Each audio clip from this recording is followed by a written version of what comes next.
Bueno, vamos ahora a seguir con la doctora Viviana Alonso, quien es docente de la materia de Derecho Procesal Penal de la Universidad Nacional de Rosario, aquí de la Facultad de Derecho, y actual jueza del Colegio de Segunda Instancia. La doctora le preguntaba, ¿sos camarista? No, ¿cómo te presento? Bueno, es jueza de cámara del Colegio de Jueces. Sí, para hacer conteste con el adversarial, soy jueza de cámara del Colegio de Segunda Instancia. Bueno, yo voy a empezar mi exposición con una desilusión, porque la verdad que con tantos interrogantes que tuvieron la Fiscalía y la Defensa, se supone que yo, que soy bastante nuevita en esto, pero estoy haciendo camino al andar, tendría que echar luz sobre muchas cuestiones. Y bueno, lamento decepcionarlos porque en realidad yo me senté acá con más dudas y con una terrible tormenta de ideas y de problemas que tenemos respecto al trámite específicamente de los recursos. Y no estoy hablando simplemente de cuestiones que tienen que ver con la jurisprudencia o cómo resolvió la Corte ciertas cosas. Simplemente estoy hablando de la norma procesal. Entonces se me ocurrió, cuando uno tiene tanto lío en la cabeza con tantas cuestiones dispersas, se me ocurrió ir a la fuente y recordar cuál es el sentido del recurso, cómo es el recurso de apelación, porque la verdad que se hace difícil concebir un recurso de apelación en el marco de un sistema nuevo cuando todavía seguimos viendo sentencias de expedientes escritos. Entonces a veces en el fragor del trabajo se va perdiendo un poco el norte de qué significa este recurso. Lo primero que se me ocurrió pensar es cómo juega la lógica del proceso adversarial en cuanto a las reglas de juego. Y tiene una lógica muy marcada en el sentido de que las va haciendo a medida que avanza el proceso cada vez más específicas. En la IPP las reglas de juego son bastante abiertas porque hay desformalización y los criterios son diferentes, pero a medida que va creciendo el proceso va especificando sus reglas. Y me quedé con una idea que dijo Daniel cuando estaba hablando antes, que no lo escuché en su totalidad, pero sí escuché una parte y me gustó lo que dijo, que lo principal del proceso adversarial es el juicio. Y visto desde atrás, desde el recurso, yo también creo que lo principal en una vía recursiva es el juicio. Y esto tiene que ver, y está bueno recordarlo para que nos posicione después en interpretar un montón de otras cuestiones que tienen que ver con la problemática específica del trámite. El recurso es un remedio que viene a actuar sobre el objeto principal que ya actuó. Es decir, es un remedio que viene a resolver una sentencia malavida. No es una forma de reeditar problemas de debate o problemas probatorios que no se pudieron resolver en su momento. Y esto lo digo porque a veces uno cuando escucha los agravios entiende que hay una queja de la sentencia, parece un realegato de lo que se quejaron antes o de la posición de las partes anteriores. Y me parece bueno recordarlo porque en realidad el recurso nuestro de apelación es un recurso de derecho. Es un recurso que si uno lee la procedencia, si bien pueden hacerse valoraciones fácticas o pueden hacerse algunas revaloraciones de pruebas, estas siempre tienen que estar referenciadas en una cuestión jurídica. Y esto es importante de remarcarlo, porque después vienen los problemas de las cosas que se peticionan cuando queremos los reenvíos, cuando queremos un montón de peticiones relacionadas con la actuación del recurso. Entonces, entiendo que el recurso de apelación es un recurso jurídico y tiene que estar referenciado en estas cuestiones, que son cuestiones que debe resolver el Tribunal de Apelación básicamente sobre eso. En el marco de esta resolución de derecho, que puede ser de fondo o puede ser de forma, pueden darse otras situaciones de revalorización de la prueba o de reedición de algunas cuestiones. Pero este no es el objeto del recurso. Y esto lo digo y es importante marcarlo porque cuando después nosotros vamos a analizar el reenvío, que a mi criterio en nuestro código tiene una legislación oscura. No queda para nada claro cuáles son los casos de reenvío, cómo deberíamos actuar. Y entonces ahí se pierde un poco el efecto específico y restrictivo del recurso, porque se abre un montón de cuestiones que ahora en un ratito ya les voy a decir. Bien, otra cuestión importante a tener en cuenta es la formulación del agravio. El recurso siempre presupone un agravio, un gravamen, que por supuesto per se en la sentencia se denota irreparable, porque si estamos hablando de la aplicación de una pena, esto es un perjuicio muy grande para la persona que la sufre. Pero además debemos restringir también lo que es el gravamen irreparable dentro de otras cuestiones. No es que me cause un daño, sino que me cause un gravamen que no va a poder ser reparado con otro acto posterior del proceso. Y acá también tenemos que empezar a reducir la forma de concebir al recurso. Es decir, nosotros creo que debemos posicionarnos para poder solucionar otras cuestiones que están legisladas de una forma muy difusa a partir de las reglas generales y de cómo funciona un recurso. Y ahora voy al problema del reenvío.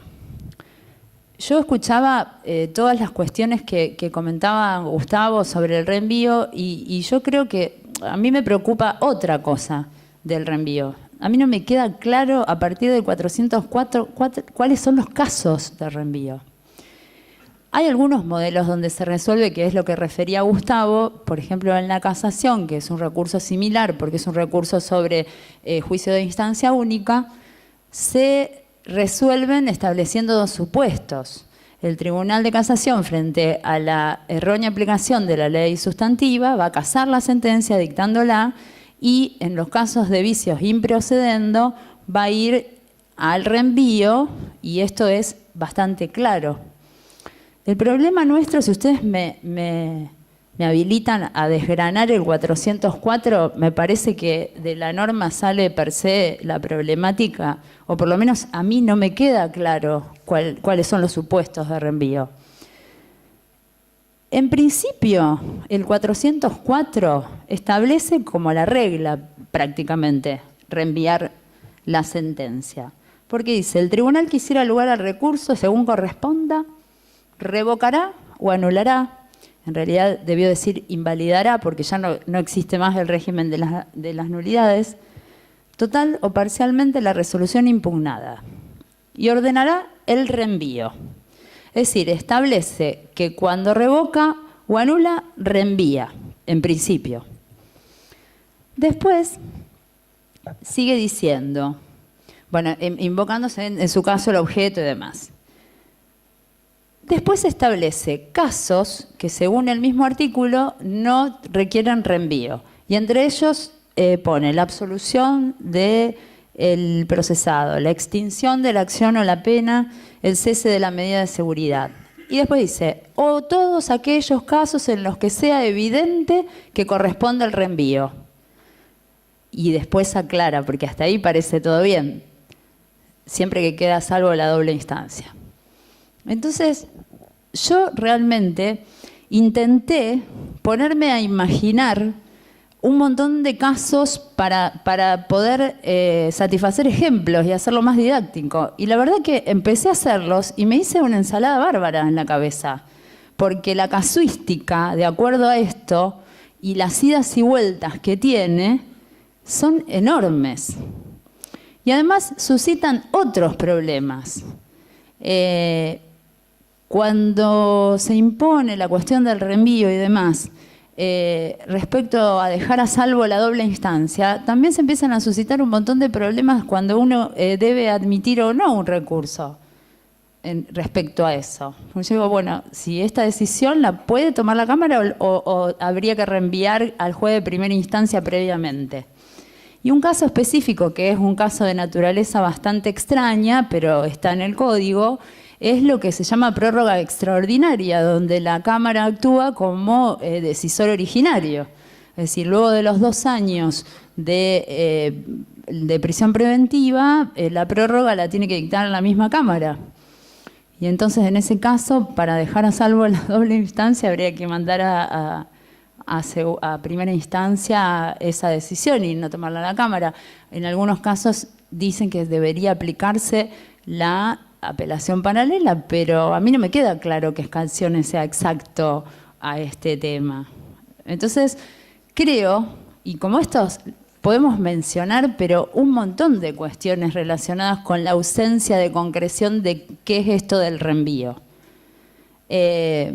Por supuesto, Escalcione tiene su problemática, yo no quiero entrar en eso porque con Gustavo dijo algo muy importante que también es cómo juega el recurso de inconstitucionalidad y Escalcione al mismo tiempo, sobre todo cuando tenés el problema de las dos cuestiones, es decir, te da razón a una cuestión y te revoca en contra otra. ¿Cómo se divide? Yo entiendo que habría que suspender los términos, pero hay una cuestión de trámite bastante difícil, porque si después te queda la inconstitucionalidad sobre la apelación paralela y cómo se trata. Es decir, creo que hay un montón de cuestiones respecto a esto. Se hace camino al andar y en el caso en concreto. No encuentro solución para la casuística que presupone el artículo 404. Por supuesto que hay algunas reglas de juego que determinan la actuación, por ejemplo, en el caso de la segunda absolución, y está clarísimo, ahí se corta y demás. Y después quería agregar también otra cuestión, lo dejo por supuesto para que lo solucionen ustedes todo este lío, relacionada con la producción probatoria en la etapa recursiva. Y también un poco, no sé si con la producción probatoria específicamente, sino con el manejo de la prueba, que presupone 2 cuestiones. Esta primera cuestión, cuando se solicita al Tribunal de Alzada producción probatoria, a partir del artículo 398. Bueno, acá recuerdo el principio del que partí. El recurso viene a sanear una sentencia mal habida, no a resolver problemas del debate. Entonces, cuando se solicita la producción probatoria en la alzada, es muy importante tener en cuenta lo restrictivo del caso, porque el Código prevé 2 supuestos solamente: un hecho nuevo y aquellos casos en que la prueba no pudo ser producida sin negligencia de la parte en esa producción. Entiendo que debe ser muy restrictivo, porque si no estamos reeditando un debate que ya fue hecho y, como bien dijimos antes, lo principal es el juicio. Yo creo que en estos casos debe demostrarse específicamente la novedad del hecho, la imposibilidad de haber realizado la prueba y, en el primer caso, la necesidad de esa prueba para que sea valorada, y en el segundo de los casos, la diligencia puesta para esta producción. Es decir, que a pesar de que se llevó adelante, todo no se pudo lograr. Son muy restrictivos y creo que hay que partir de este principio. No hay formas de recrear el debate. El recurso tiene otra finalidad. Si bien es contradictorio, se genera otra especie de debate y tiene otras reglas de juego. Y respecto a otra cosa que me parece interesante, esto que dice Nico de la vuelta a ver o la inmediación en la valoración del debate anterior. Esto tiene 2 cuestiones. Una de ellas es la audiencia anterior y todo lo que pasó en el debate. Y la otra es la vuelta a valorar ciertas pruebas que fueron utilizadas en el juicio. Ustedes saben ahora que nosotros tenemos muchos mecanismos informáticos y se pueden reproducir, qué sé yo, un video de las cámaras de la calle donde ocurrió el hecho. Eso debe ser tomado por el tribunal si es necesario y solo en el límite de la competencia funcional y si fue introducido por la parte y se podría revisar. En esto hay que ser muy estricto y tenemos reglas de juego con la competencia funcional. Y hay algunas cuestiones que van surgiendo con el devenir que me parece bueno ver y que tienen que ver con la prueba en la apelación, que es que ahora se están utilizando algunos medios probatorios que son interactivos. Y entonces ahí se genera un problema, porque la reproducción de ese medio probatorio que es interactivo no es exactamente igual que la que se produjo en el debate. Y entonces así tiene que ser considerado. Esto hablo específicamente y les cuento porque es un dato muy, muy simpático y novedoso, que es que se pueden reproducir algunas pericias, como por ejemplo balísticas y demás, como si fuera una PlayStation. Es decir, actúa la persona sobre un medio 4D y se va posicionando. Si yo tengo que reevaluar una prueba en el tribunal de alzada de ese tipo, y hay una gran dificultad de reproducción. Tiene que ser la misma idéntica prueba, no puede ser otra que tiene posibilidades de variar. Pero bueno, estas son todas cuestiones que dejo para el debate y que además de ser parte de una revisión de la prueba, de preocupaciones, son cuestiones que se suscitan día a día y que son parte de este proceso en el que nosotros estamos, que va deviniendo cada vez de problemáticas más complejas, porque a medida que se va avanzando, va creciendo la problemática y ese es el desafío que hoy estamos teniendo en todos los estamentos del proceso y con todos los actores del proceso. Les pasa a la Fiscalía, le pasa a la Defensa, le pasa a los jueces.